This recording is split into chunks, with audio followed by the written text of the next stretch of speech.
Good morning. നമുക്കപ്പോൾ ഇന്നത്തെ പരിപാടികൾ എന്തൊക്കെയാന്ന് നോക്കാം. ഇപ്പൊ കർക്കിടക മാസം ആയതുകൊണ്ട് ഇപ്പൊ എല്ലാ വീടുകളിലും രാമായണം വായനയായിരിക്കും. അതുപോലെ തന്നെ ഇവിടെ അമ്മച്ചി ഈസ് ഓൾസോ റീഡിങ് രാമായണം.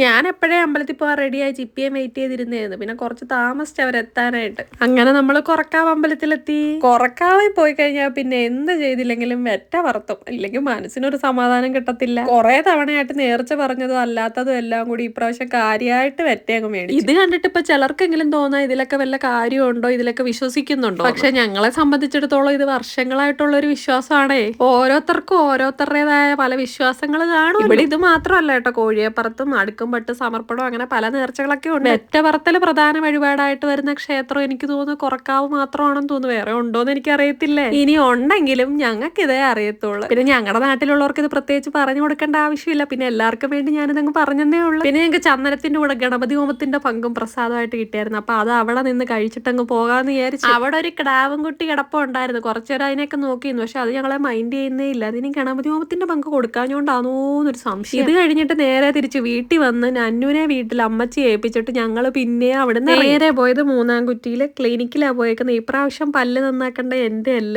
ചിപ്പിയുടെ. ഒന്നല്ല 2 ബോർഡ് അടക്കണമായിരുന്നു. കുറെ സമയം എടുത്തു. ഇരുന്നിരുന്ന് എനിക്ക് ലാസ്റ്റ് ഉറക്കം വന്നു. അങ്ങനെ അതെല്ലാം കഴിഞ്ഞ് ഇറങ്ങിയപ്പോഴത്തേക്ക് ഉച്ചയായി.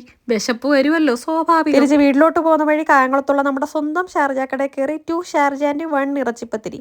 വീട്ടിൽ ചെന്ന് ചോറുണ്ടേ. അത് കഴിഞ്ഞ് അവിടെ നിന്ന് ഇറങ്ങിയപ്പോൾ ഉണ്ടത് റോഡ് സൈഡിൽ നീലം മാങ്ങ 2 kg 100 rupees. എന്നാ പിന്നെ അതുകൂടെ മേടിച്ചോണ്ട് വീട്ടിൽ പോകാന്ന് വിചാരിച്ച്.